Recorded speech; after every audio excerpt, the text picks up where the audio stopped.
Bismillahirrahmanirrahim. Assalamualaikum warahmatullahi wabarakatuh. Apa kabar rekan-rekan semua? Kita kali ini mau membahas sesuatu yang menurut saya agak unik ya topiknya, yaitu perlukah tes DNA keluarga Nabi? Baik, kita mulai. Bismillahirrahmanirrahim. Alhamdulillahirrahmanirrahim. Wassalatu wassalamu ala Muhammadin wa ala alihi wa sahbihi ajma'in. Jadi dalam kita bersolawat, kita kirimkan solawat dan salam kepada Nabi Muhammad Shallallahu Alaihi Wasallam, dan jangan lupa sholawat juga untuk Nabi dan untuk kerabatnya.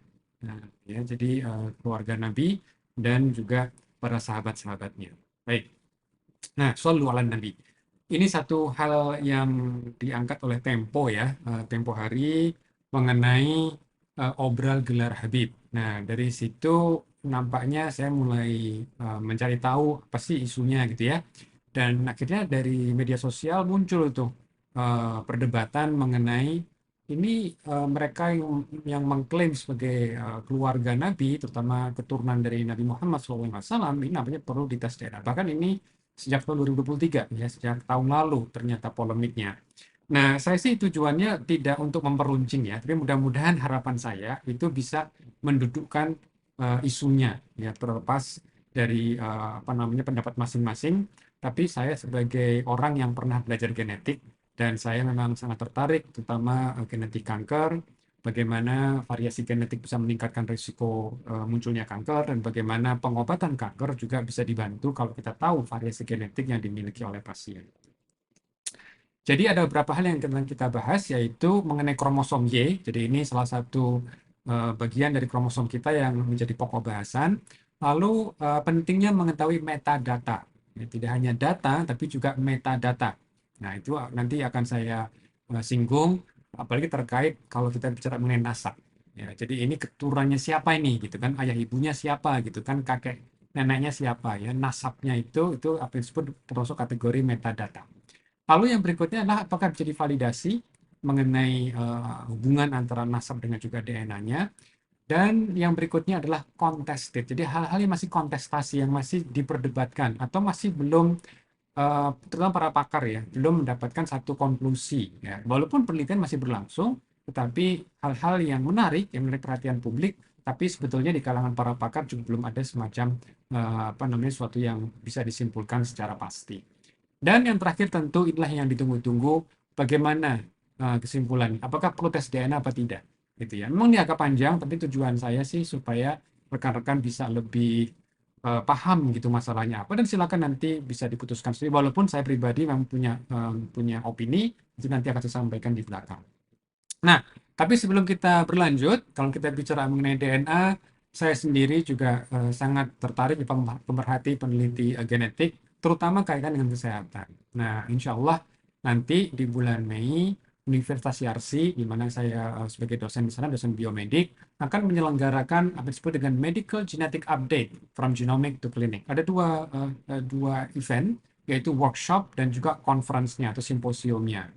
Jadi di workshop nanti kita akan banyak berdiskusi, itu dan tanggal 16 Mei, di mana para pesertanya bisa melakukan apa disebut pollingnya secara live. Nanti para narasumber akan memberikan skenario dan memberikan opsi. Silakan para peserta bisa memilih opsi yang menurut mereka adalah yang tepat. Nah, dari situ nanti para narasumber akan mengkomentari, ya, apakah opsi yang dipilih oleh para peserta itu sudah mendekati kebenaran atau mendekati apa yang disepakati oleh para ilmuwan. Itu nanti di tanggal 16. Nah, nanti di tanggal 17 dan 18, kita akan bahas topik-topik yang menarik ya, terutama dari si medical genetics, ya, kedokteran genetik. Pembicaranya ada juga nanti Prof. Herawati Sudoyo. Nah, siapa yang nggak kenal Prof. Herawati Sudoyo? Beliau adalah pakar genomik yang dulu berafiliasi dengan Eijkman, lembaga Eijkman. Sekarang beliau ada di Universitas Pelita Harapan di Karawaci. Nanti sebagai moderator adalah Ibu Ines Atmo Soekarto. Beliau adalah Technical Advisor di Biomedical Genome Science Initiative, satu inisiatif Next Gen Sequencing yang dilakukan oleh Kementerian Kesehatan untuk memetakan kira-kira berapa besar variasi genetik berkontribusi terhadap munculnya penyakit, dan bagaimana kita bisa menggunakan informasi genetik tersebut untuk pelayanan kesehatan yang lebih baik. Jangan lupa daftar symposium.irc.ac.id. Ya, ini waktunya sudah tinggal dua minggu lagi ya. Jangan sampai dilewatkan. Jarang-jarang nih kita bisa mendapatkan banyak pembicara ya dari Indonesia dan juga dari internasional. Ada nanti perwakilan dari Afrika, dari Tunisia dan juga dari Mesir insya Allah. Dan tentu dari negara tetangga dan jiran, dari Thailand dan juga Malaysia. Ketemu sama kita-kita semua insya Allah di RC tanggal 16 sampai 18 Mei 2024. Oke. Nah, pertama mengenai kromosom Y. Jadi kromosom Y itu adalah kromosom yang adanya di laki-laki. Ya, mayoritas laki-laki dia punya kromosom Y. Kalau dia perempuan dia tidak punya kromosom Y, tapi mayoritas perempuan punyanya hanya XX. Ya. Tapi kalau laki-laki dia X dan Y. Nah, ini adalah dari gambaran kromosomnya gitu ya. Jadi kalau kita bisa lihat kromosom Y ini relatif lebih kecil ya daripada kromosom X. Ya tidak terlalu banyak ya yang ada di kromosom Y. Nah, tapi kromosom Y sendiri sebetulnya cukup panjang ya sekitar 60 juta huruf genetik. Jadi supaya teman-teman dapat gambaran huruf genetik seperti ini. Nah, ini namanya huruf genetik. Bisa G, T, A, atau C. Oke. Nah, kita punya sekitar 3 miliar huruf genetik dari ibu dan 3 miliar huruf genetik dari ayah. 3 miliar. Oke. Nah, jadi banyak banget. Jadi kalau kita lihat di kromosom Y itu cuma ada sekitar 60 juta. Ya. Tapi itu juga masih banyak. Kalau kita hitung berapa banyak sih huruf yang ada di disertasi kita yang pernah jadi doktor gitu ya, bisa dihitung. Kayaknya mungkin nggak sampai puluhan juta ya huruf gitu. Tapi kalau dalam kromosom kita itu sampai 3 miliar. 6 miliar, wow.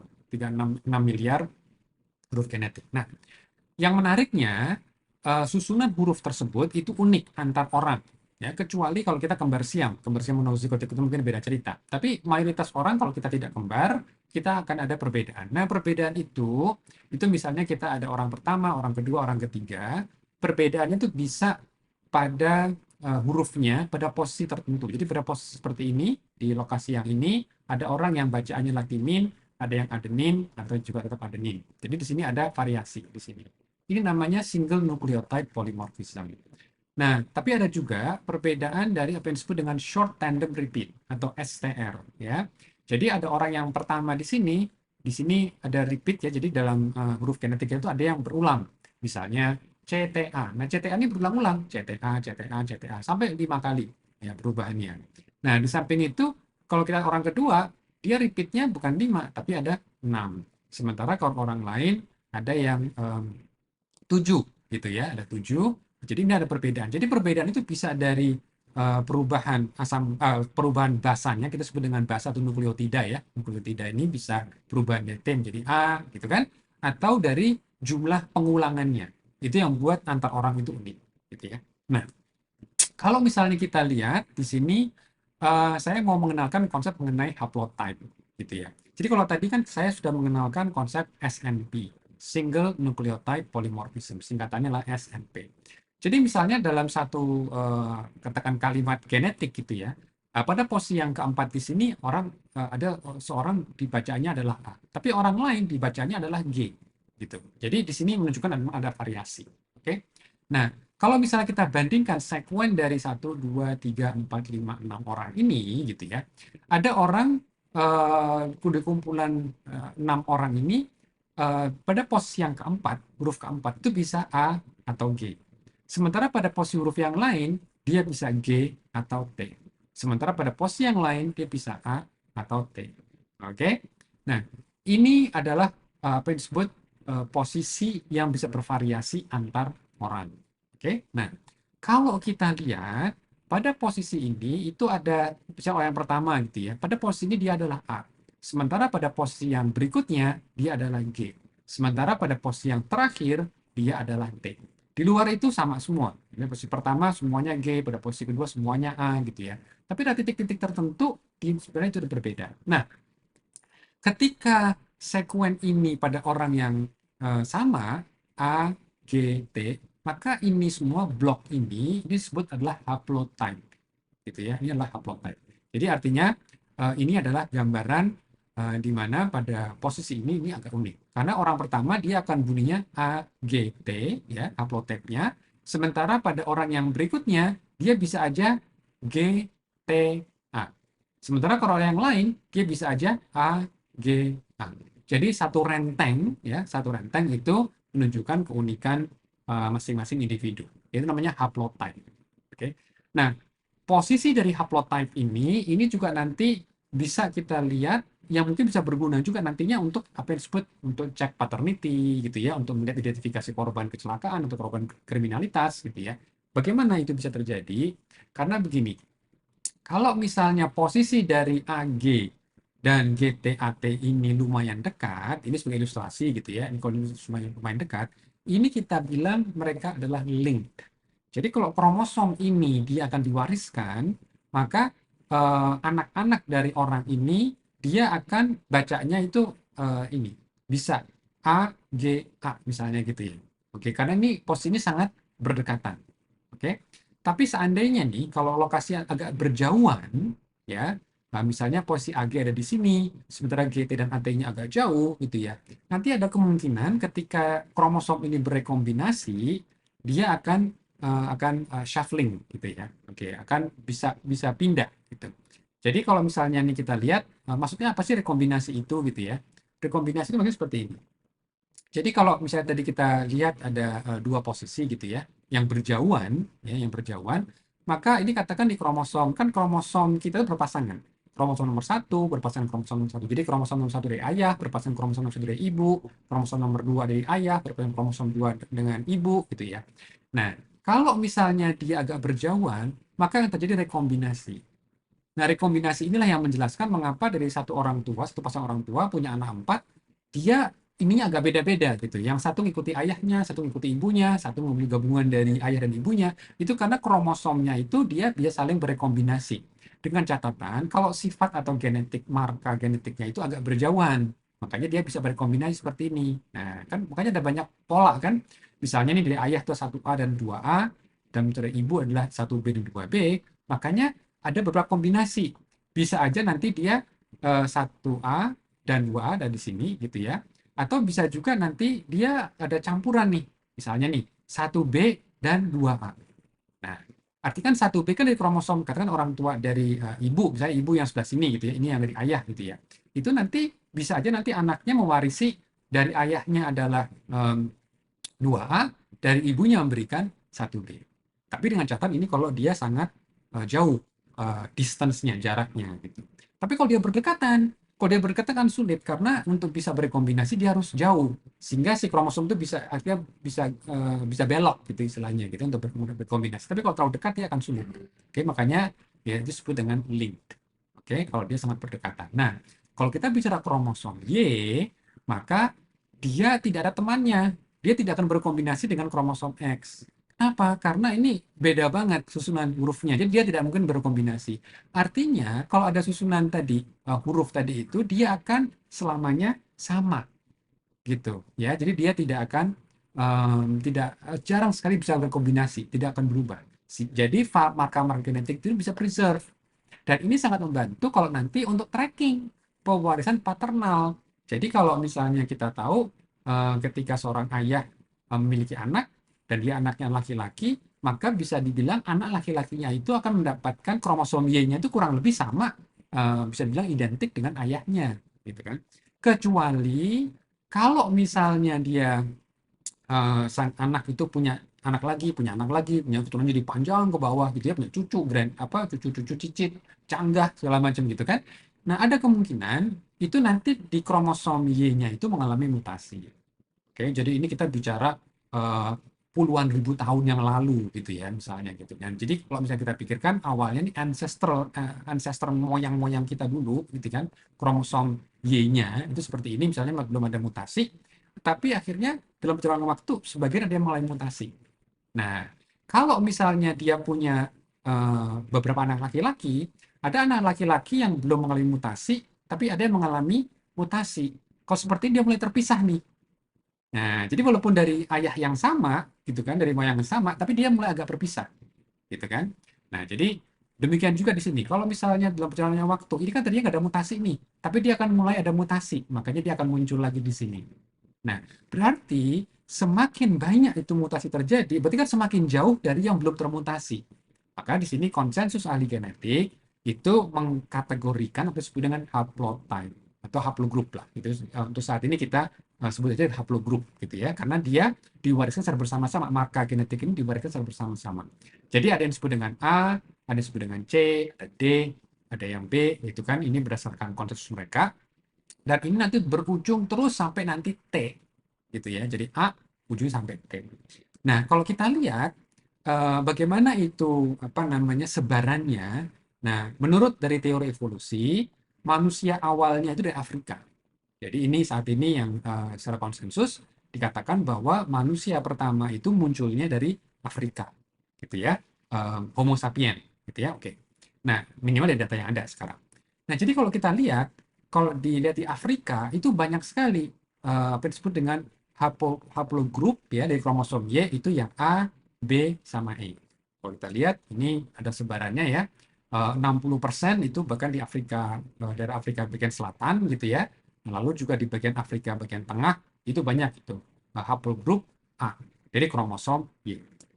Nah, sementara kalau kita lihat bagaimana dengan di daerah misalnya Eropa, Kaukasus, Timur Tengah gitu ya. Nah, ini ada di sini nih, yang daerah biru. Nih, ini kan Eropa gitu kan. Timur Tengah ada di sini juga, ya kan? Gitu. Itu mulai dari G sampai katakan T. Gitu. Berarti kalau gitu ada G, ada H, ada I, ada J, ada L gitu kan. Gitu. Jadi sekali lagi ini ya dia lebih tanda kutip lebih muda daripada yang A. Jadi jumlah variasi lebih bervariatif dibandingkan yang A. Oke. Nah, ini kalau kita lihat dari satu haplogroup yang cukup menarik ya. Kita berikan contoh saja yang J. Jadi yang J, apa yang disebut J1, itu ternyata dia muncul itu puluhan ribu tahun yang lalu gitu ya. Dan ternyata dari keturunan ini ya, itu muncul tuh beberapa grup-grup yang berikutnya. Dan nanti kita akan dengarkan ya, ada grup yang namanya J1P58.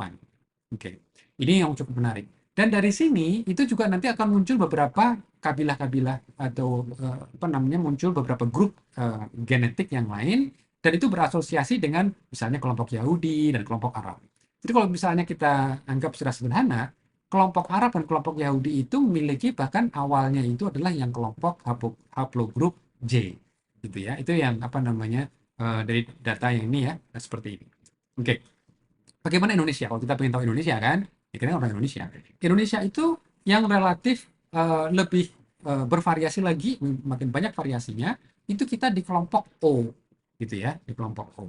Nah ini kalau kita lihat ini paper yang menarik, masih ingat Prof. Herawati Sudoyo, beliau sangat penting kontribusinya menulis bersama peneliti namanya Michael Hammett dari University of Arizona, yang mereka berdua ini memang ahli genetik top dunia, dan mereka sudah mulai memetakan di kepulauan Indonesia itu secara kromosom itu seperti apa sebarannya. Dan kita ini adalah termasuk kelompok yang O, gitu ya.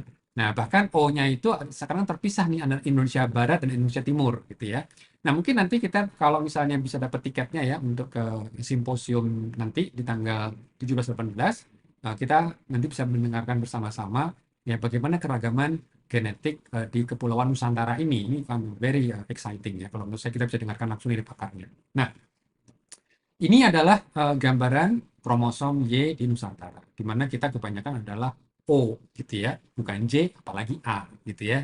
Kecuali kalau ada orang migrasi ke kita nih ya, migrasi kita tinggal di Indonesia, terus dia ikut sampling gitu kan. Nah, dia mungkin jangan-jangan loh, mayoritas oh tahu-tahu kok ada A sendiri gitu misalnya, atau tahu-tahu kok ada J gitu ya. Berarti dia mungkin datang tuh ke Indonesia gitu ya. Oke. Tapi kalau dari sampling yang dilakukan teman-teman Ekman bersama Universitas Arizona, itu mayoritas kita adalah, oh, bisa dilihat dari sini, jarang banget nih, bahkan dari sampling ini tidak ditemukan J sama sekali ya, G juga tidak ya, jarang banget ini bisa 0 nih, ya kan, tidak ditemukan di Asia Tenggara.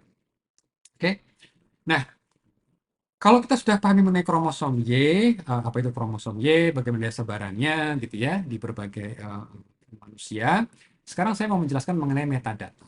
Metadata ini sangat penting, apalagi kalau kita bicara genome sequencing yang sedang dilakukan di Kementerian Kesehatan gitu ya. Mereka tidak hanya menganalisa DNA aja gitu ya, tapi mereka juga harus tahu metadatanya. Jadi kalau misalnya kita lihat variasi genetik ini kan data.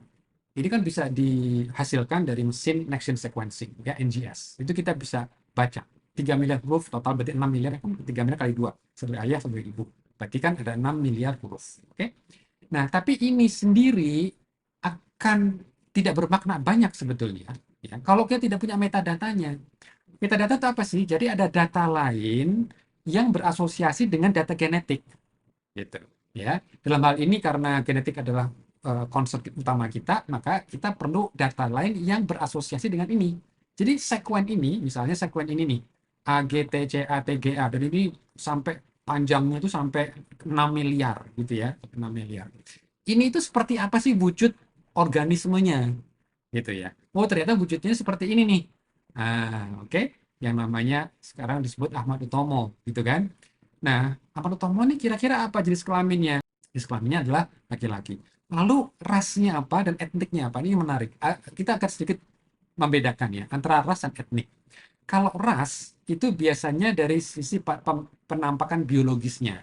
Jadi sosok ini dia rambutnya apa sih? Oh, rambutnya hitam, hidungnya pesek misalnya gitu kan. Jadi penampakan warna kulitnya sawo matang itu lebih ke sesuatu penampakan biologis. Oke. Nah, tapi kalau etnik itu adalah selain apa ya data selain biologisnya. Jadi contohnya begini, kalau misalnya kita lihat orang yang kulit sawo matang, ya, apa namanya, hidungnya pesek, warna matanya coklat, gitu kan. Secara ras dia mungkin Asia Tenggara, ya kan, Asian gitu ya. Tapi kita juga tahu ketika orang seperti ini, mata coklat, kulit coklat, hidung pesek, mata bulat, gitu kan. Apakah dia bahasanya juga sama? Nah, ternyata beda. Ya kan? Di Asia Tenggara aja, walaupun mirip-mirip seperti ini sosoknya, tapi ternyata ketika diajak ngomong, dia bahasanya agak beda dengan apa yang kita pahami. Dia mungkin menggunakan bahasa Thailand, atau dia menggunakan bahasa Vietnam, atau bahasa Laos misalnya gitu. Ya kan? Walaupun secara fitur rasnya itu mirip. Apalagi kalau dia lahir di Amerika, dia mungkin nggak tahu bahasa Indonesia, dia taunya bahasa Inggris gitu. Nah, jadi etnik ini itu adalah tambahan lain. Nah, apalagi kalau kita bicara mengenai Arab, Arab itu juga menarik. Arab itu coba kita lihat secara rasnya. Apakah ras Arab itu apakah hidungnya harus agak mancung bengkok gitu kan? Lalu kulit mungkin agak hitam misalnya dan apa namanya matanya mungkin agak coklat. Tapi kalau kita lihat Arab itu ada juga etniknya. Misalnya begini, kalau kita lihat orang Arab yang ada di Leban atau di Syam, Lebanon, Suriah, gitu kan, Jordania, itu ada orang Arab kulitnya putih, gitu kan, cerah, em, matanya mungkin biru, gitu, tapi dia bahasanya bahasa Arab, gitu. Kalau kita ke Sudan, mereka hitam, gitu kan, mungkin agak apa namanya rambutnya juga tidak lurus, gitu kan. Nah, tapi mereka menggunakan bahasa Arab. Nah, jadi kalau dari sini, kalau Rasulullah mengatakan, siapa sih orang Arab? Nah, jadi kalau menurut Rasulullah, orang Arab itu adalah mereka yang berbahasa Arab. Ya. Tapi kalau misalnya nih rasnya, ya secara genetiknya penampakan seperti orang Arab gitu ya, tetapi dia nggak bisa ngomong Arab, ya berarti secara definisi dari etniknya dia bukan orang Arab. Ya sama kayak kita di Indonesia gitu ya, orang tuanya dari Indonesia melahirkan anak di Amerika, tapi anaknya mungkin nggak bisa lagi di bahasa Indonesia gitu ya, karena udah terasimilasi dengan budaya Amerika misalnya gitu ya. Jadi makanya dua hal ini memang kita harus tahu. Nah, ini namanya metadata. Dan ini sangat-sangat penting sekali, apalagi kita perlu tahu keturunannya dari mana gitu. Jadi kalau misalnya kita punya sekuen DNA, ini juga harus diasosiasikan dengan metadata ini gitu. Jadi kita tidak cukup hanya melihat dari ininya saja gitu. Karena apa? Kita harus ada perbandingan pola genetik ini itu dimiliki oleh siapa sih? Gitu kan? Tinggalnya di mana sih? Gitu kan? Etniknya diketahui apa tidak? Nasabnya diketahui dengan jelas apa tidak? Gitu ya. Jadi itu yang kita harus apa namanya ingat. Jadi tidak cukup hanya dari data genetiknya aja atau sekarang istilah kita bicara data genomik, tapi kita juga harus tahu riwayatnya. Bahkan dalam kesehatan tuh penting sekali. Ya, apakah ini orang ini punya riwayat kanker apa tidak? Punya riwayat hipertensi apa tidak? Kalau iya, nanti kita bisa bandingkan pola genetik antara orang yang punya riwayat diabetes dengan yang tidak punya riwayat diabetes. Lalu kita lihat perbedaan variasinya di mana. Nah, kalau kita temukan, kita mungkin bisa memprediksi, berarti kalau ada orang yang punya variasi seperti ini, kemungkinan akan mengalami diabetes atau tidak mengalami diabetes, mengalami kanker atau mungkin tidak mengalami kanker dalam kurun waktu tertentu, gitu ya. Oke, jadi ini konsep metadata ini penting untuk diketahui. Nah, yang berikutnya mengenai konsep validasi gitu ya. Jadi memang banyak dari kita ini ingin tahu apakah dari informasi yang kita punya ya betul nggak kita itu ada konsistensi. Nah, jadi ini saya akan gunakan cerita mengenai satu kelompok manusia yang namanya Kohanim. Ya. Kohanim ini adalah bagian dari etnik Yahudi gitu ya, dan biasanya nama last name-nya itu bisa Cohen, Khan, Katz gitu ya. Nah, kalau di bidang biomedis ya, kita tentu tahu siapa Stanley Cohen ya, Stan Cohen ya, kita panggilnya. Jadi saya masih ingat betul belajar mengenai literaturnya gitu ya. Dia adalah pakar genetik sekaligus biokimia, dan dia yang berkontribusi bagaimana mekanisme terjadinya kanker akibat stimulasi pertumbuhan sel yaitu gen yang disebut dengan epidermal growth factor EGF. Nah, protein EGF ini yang disandi oleh gen EGF ini berkaitan juga dengan reseptornya EGF reseptor. Kalau ini tidak hati-hati dalam proses pertumbuhan sel, kalau dia tidak lagi terkendali bisa muncul kanker. Makanya salah satu obat terapi target untuk kanker yang dibuat di tahun 90-an adalah monoclonal antibody cetuximab. Ya, ini mungkin kita bisa bahas yang lain, tapi Stan Cohen ini sangat penting banget dia mendapatkan hadiah Nobel karena untuk menjelaskan bagaimana sel bisa berproliferasi sehingga menjadi kanker. Nah, kembali mengenai nasab keluarganya. Jadi, dia adalah Cohen. Oke, Stan Cohen. Nah, Cohen ini itu bagian dari tadi ya, suku Yahudi, tapi yang sangat unik. Pertama kita perlu secara umum ya, secara basic, walaupun pasti ada pengecualian gitu ya. Tapi umumnya pemahaman kita dengan siapa orang Yahudi itu nasabnya, garis keturunannya ada garis keturunan ibu. Jadi dimulai dari garis ibu, matrilineal. Oke? Jadi artinya seseorang itu dianggap Yahudi kalau ibunya orang Yahudi. Ini agak menarik ya. Kalau Islam kan kita paternal gitu ya.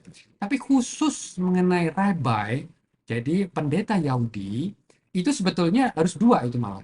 Ibunya adalah ibu Yahudi, tapi ayahnya itu juga harus orang Yahudi karena dia kelas pendeta gitu. Kalau untuk awam Yahudi yang awam, cukup ibunya deh. Ibunya Yahudi, nanti kamu termasuk golongan kami, golongan Yahudi misalnya gitu ya. Tapi kalau dia mau jadi pendeta, dia harus dari kelas yang ayahnya juga orang Yahudi. Jadi ini sangat spesifik gitu ya, karena mungkin mereka ada aturan tertentu yang mengharuskan seperti itu gitu ya. Nah, lalu siapa namanya Michael Hammer. Nah, peneliti yang tadi ya dari University of Arizona, dia juga sekarang berasosiasi di perusahaan tes DNA yang namanya Family Tree DNA. Nah, Michael Hammer itu awalnya punya pertanyaan cukup menarik. Jadi di Amerika itu kan banyak sekali Cohen, ya Cohen Katz gitu ya, seperti tadi Stanley Cohen gitu. Kalau dia tahu bahwa kelas Cohen ini itu sangat patrilineal, tapi di samping itu dia juga tahu bahwa untuk jadi Yahudi adalah maternal. Nah, beliau ketika meneliti itu melihat bahwa ternyata 50% dari Kohanim, ya, jadi marga Kohanim ini ternyata tidak 100% membawa kelompok tadi haplogrup dari kromosom Y, gitu. Jadi kalau misalnya nih, kalau jadi mereka kan punya nasab juga kan, mereka juga dari keturunannya kan mereka catat itu, ya kan? Kamu ini dianggap Kohon karena harusnya dari keluarga tadi kan, yang ayahnya Rebai juga sehingga boleh untuk membawa nama Kohon gitu ya.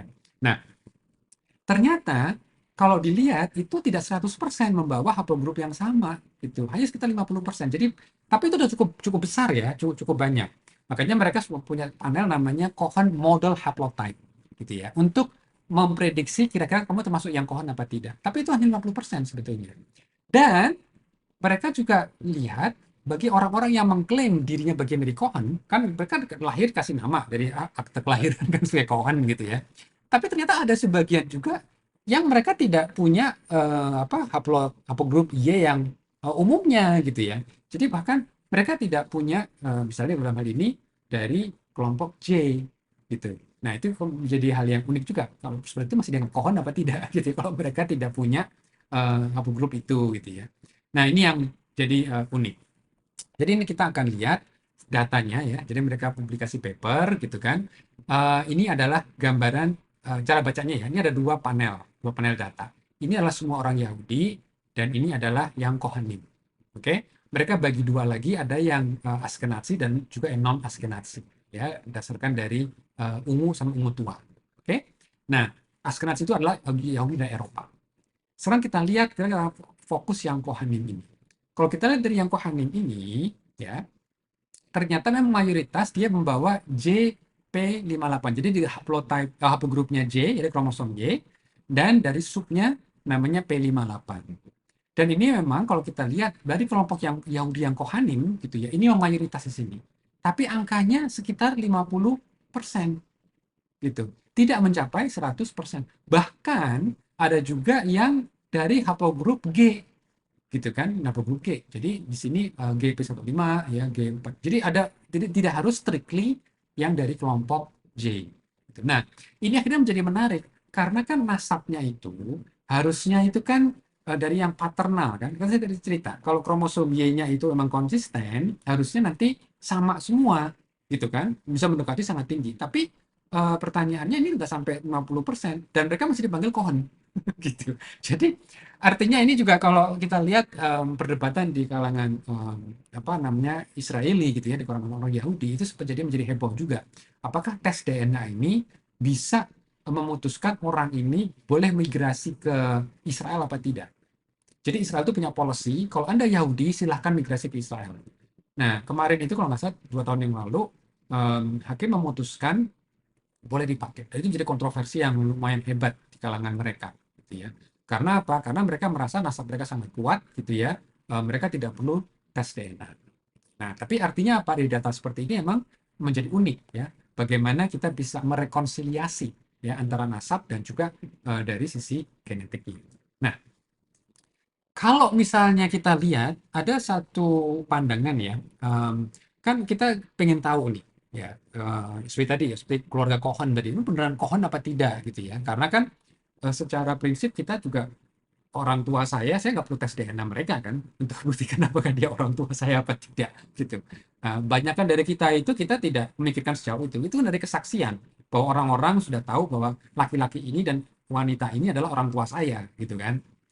Nah, makanya International Society of Genetic Genealogy itu punya satu website yang cukup menarik ya. Ketika saya baca, mereka dalam laman mereka ada yang disebut dengan contested. Jadi ada hal-hal yang masih merupakan kontestasi, masih menjadi katakan diskusi yang sangat hangat. Terutama kalau kita bicara hal-hal ya yang masih harus ini apa namanya belum konklusif, kesimpulannya itu belum, istilahnya kalau dalam bahasa fikih itu belum qot'i gitu ya, belum meyakinkan gitu ya. Dalam akidah itu belum qot'i ya. Jadi belum meyakinkan apakah ya ini wajib diimani apa tidak, misalnya gitu. Kalau kita bicara sisi akidah gitu ya. Tapi dari sisi akademik dalam sains itu masih di kalangan para ilmuwan ini belum ada konsensus gitu ya. Nah, contohnya ternyata di sini disebutkan mengenai Kohanim ini. Jadi Kohanim ini sebetulnya ini masih juga work in progress gitu ya. Kan mereka masih harus melihat bagaimana nih merekonsiliasi antara nasab dengan data genetik gitu ya. Dan salah satu yang berikutnya di samping data Kohanim adalah mengenai keluarga Nabi Muhammad SAW. Nah, ini. Jadi ini masuk ke dalam kategori yang masih contested sebetulnya. Masih harus banyak apa namanya data-data yang supaya kita bisa nggak mendapatkan gambaran yang lebih utuh. Jadi kalau misalnya di sini dilihat, kalau ini kita buka websitenya akan muncul data seperti ini. Bahwa ternyata dari mereka yang mengklaim bagian dari keluarga Rasulullah, gitu ya, seperti Hashimi misalnya gitu kan, Bani Hashim gitu kan, ternyata tidak semuanya memiliki kromosom Y yang haplogroup yang sama gitu. Memang ada yang sama tertentu tadi ya. Nah, seperti misalnya di sini. Ingat ini kelompok haplogroup J P58. P58 ini kan juga moyang yang sama seperti yang Kohanim tadi itu.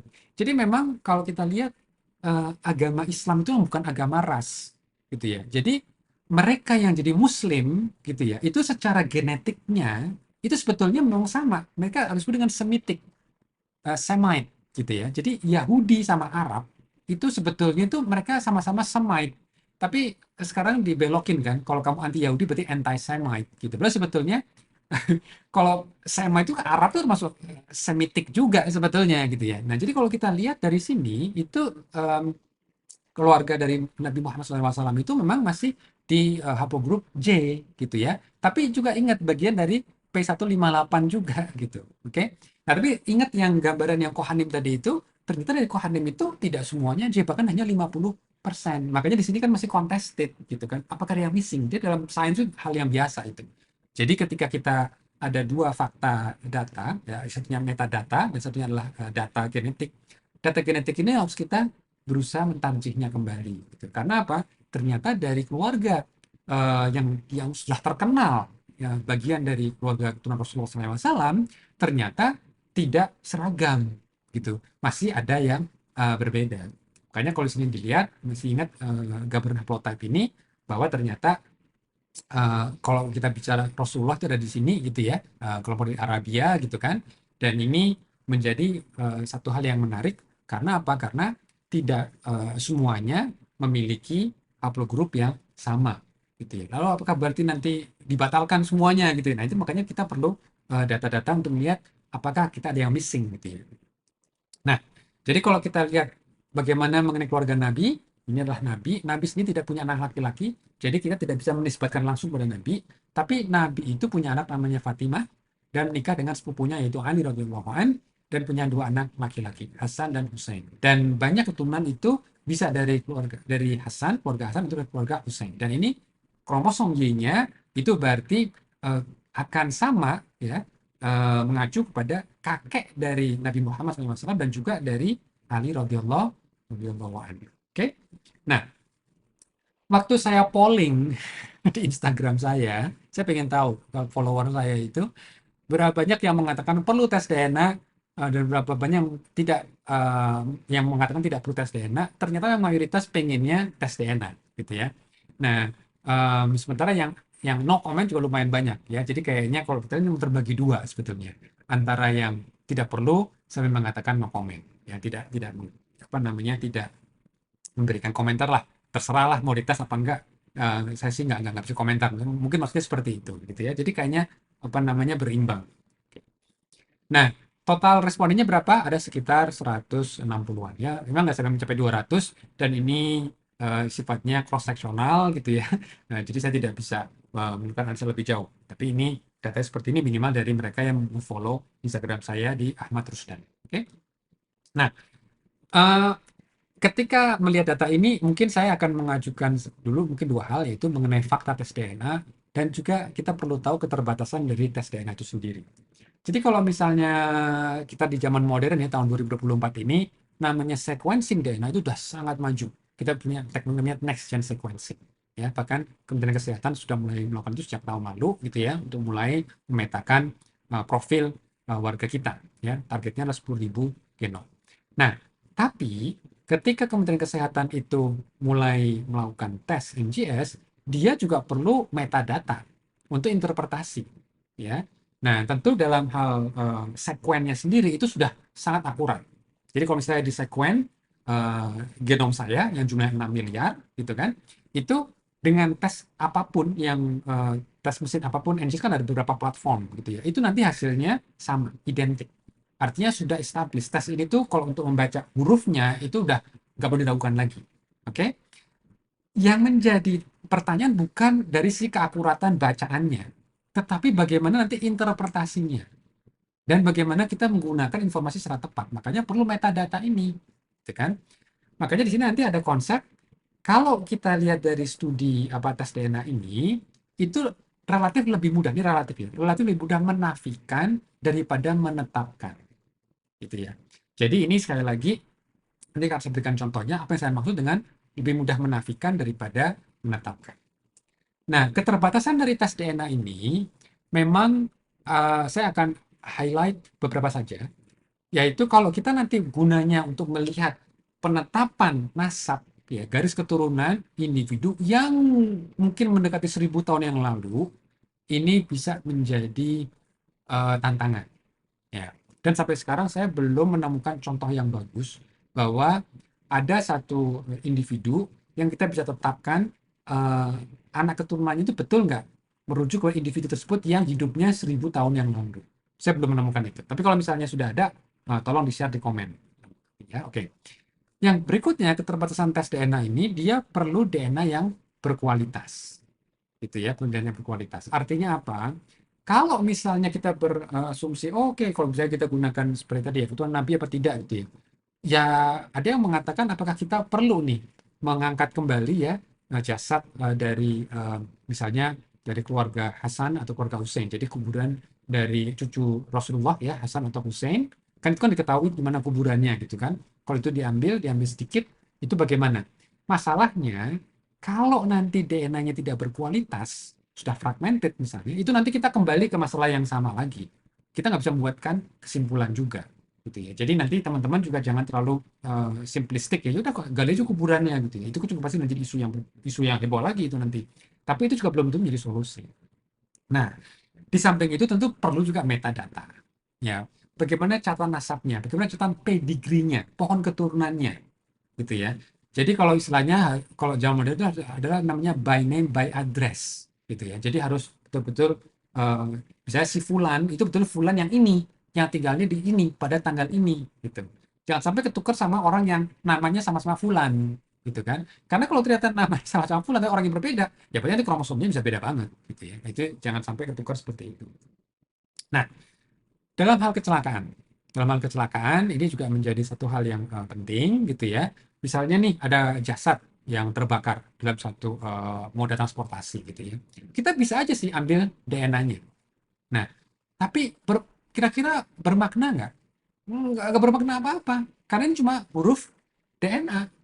Kita bisa mungkin sequence 6 miliar, tapi kalau udah terbakar seperti gini, mungkin hanya beberapa saja, berapa persennya aja yang bisa bisa terrecover DNA-nya. Karena kita perlu kualitas DNA yang cukup bagus gitu ya. Nah, lalu bagaimana dong untuk menetapkan korban ini siapa? Perlu metadata. Kayaknya kita perlu mencari tahu orang tuanya kan. Jadi beberapa pasangan suami istri, gitu kan? Kan di dunia ini kan banyak banget pasangan suami istri. Oke? Nah, tapi kan ketika misalnya polisi nih ada korban kecelakaan, gitu kan? Bagaimana metadatanya?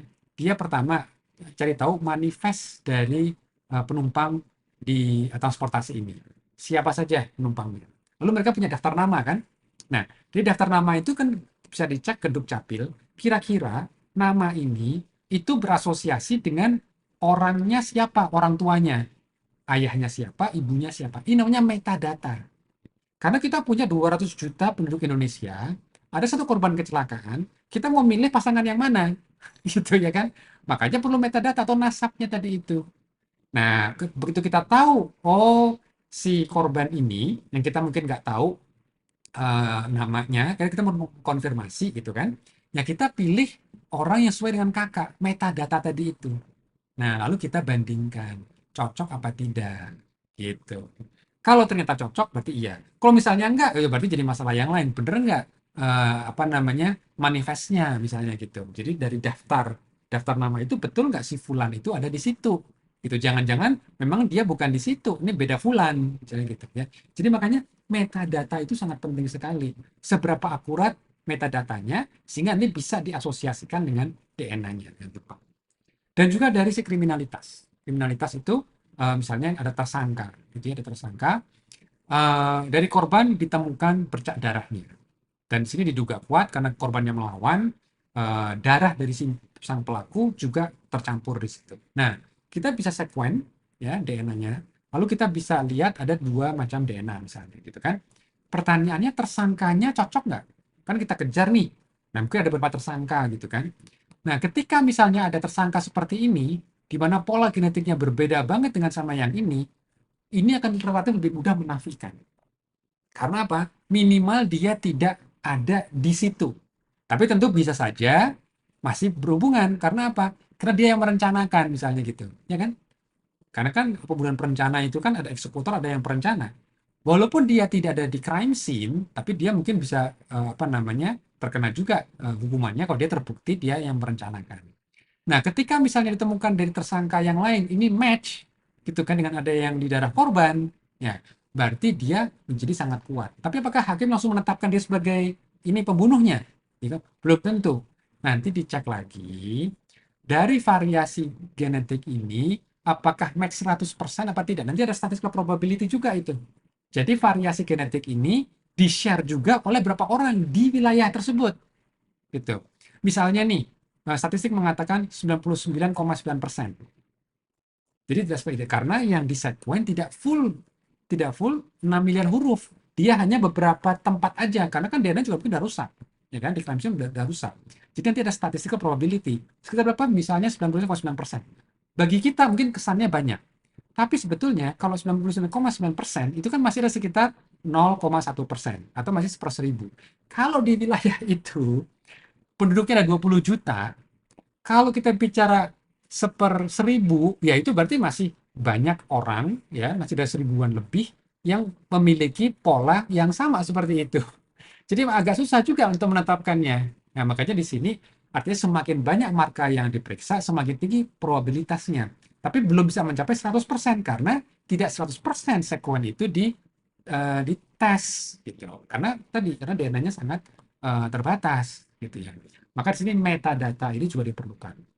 Harus ada misalnya kalau dari orang itu apakah dia punya alibi, di mana dia lokasinya, ada CCTV-nya apa tidak, di waktu yang di mana korban itu meninggal, misalnya seperti itu. Nah, itu makanya alibi, posisi, lokasi itu juga harus dilihat oleh hakim untuk akhirnya menetapkan bahwa dia telah bersalah apa tidak. Kalau buktinya tidak kuat, ya berarti dia tidak bisa menetapkan sebagai tersangka. Nah, jadi seperti itu ya. Tapi kalau untuk menafikan relatif lebih mudah, ya apalagi dia memang terbukti tidak ada di sana gitu ya, dan DNA juga beda banget gitu ya. Ya berarti mungkin dia dulu di framing, ya di framing. Dan di Amerika tuh banyak sekali cerita-cerita seperti itu, di mana polisi itu memframing ras tertentu ya, seperti warga kulit hitam, sehingga banyak banget kulit hitam yang akhirnya dipenjara, padahal bukti-bukti tidak kuat hanya karena kata-kata para saksi yang sebetulnya agak menyudutkan. Oke?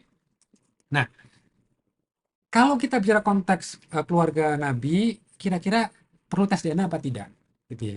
Memang dari sisi fikih, dari sisi hukum Islam, ada hal yang terkait dengan status ini keturunan Nabi apa tidak. Misalnya keturunan kerabat Nabi ya tidak boleh menerima zakat atau sedekah, nggak boleh, gitu ya. Lalu kerabat Nabi juga berhak 1/5 dari harta ghanimah. Jadi kalau misalnya terjadi perang gitu ya, itu 1/5 dari harta rampasan perang itu bisa diberikan kepada kerabat Nabi. Ya, Bani Hashim atau Bani Muthalib. Itu kalau kita lihat dari hadis, itu seperti itu. Nah, artinya apa? Harus tetapkan dulu mereka kerabat Nabi atau bukan gitu. Makanya di sini ada kepentingan fikih gitu ya. Tapi di saat sekarang, apakah memang ada kegentingan yang memaksa untuk harus tes DNA gitu ya. Jadi di sini ya rekan-rekan, kalau saya boleh simpulkan, memang ilmu DNA itu adalah ilmu nasab saya yakin juga ada ilmunya, ada metodologinya juga, gitu ya. Jadi mudah-mudahan kita juga jangan terlalu simplistik, hanya mengambil, memang ilmu berkembang, tetapi kita juga harus menghormati ilmu-ilmu yang lain. Sehingga apa dua-duanya bisa kita tarjih, gitu ya. Kita bisa istilahnya apa ya? Kita bisa pertemukan di mana titiknya. Karena bisa jadi kita mungkin missing something gitu kan. Laju mutasi dari kromosom Y seperti apa? Apakah memang apa namanya ada keunikan yang mungkin kita belum temukan itu bisa menjelaskan mengkompromikan. Maka project dari apa yang disebut dengan project Bani Hashim, Bani Quraisy gitu ya. Kalau yang saya tangkap ini masih work in progress. Kecuali mungkin nanti terbit artikel ilmiah yang sudah melakukan peer review, sudah dicek oleh sesama ilmuwan bahwa mereka yang direkrut untuk ikut dalam proyek ini sudah punya nasab yang artinya betul-betul jelas, gitu ya. Mereka betul-betul punya standar kriteria nasab yang sangat ketat, gitu ya. Nah, dari sini nanti kita bisa cek lagi dengan data DNA-nya. Maka data DNA tidak bisa berdiri sendiri. Jadi kita juga harus hati-hati dalam menetapkan atau menafikan. Ya. Karena kalau kita lihat dari si kualitas DNA, itu juga penting. Maka jangan sampai kita tadi bisa sampaikan simplistik, itu gali kuburnya saja untuk menetapkan. Memang kalau misalnya kita bicara secara kontemporer, ya misalnya korban kecelakaan hari ini udah sudah kuburkan gitu kan, ya kita bisa gali lagi. Karena masih kontemporer, masih di saat sekarang, zaman sekarang. Makanya tes DNA itu sangat bagus, akurat sangat baik kalau kita bicara untuk yang sejaman, untuk saat ini gitu. Sementara kalau kita bicara yang sudah masa lampau, nah ini kan akhirnya tergantung lagi bagaimana nih kita bisa menetapkan nasab ini gitu ya.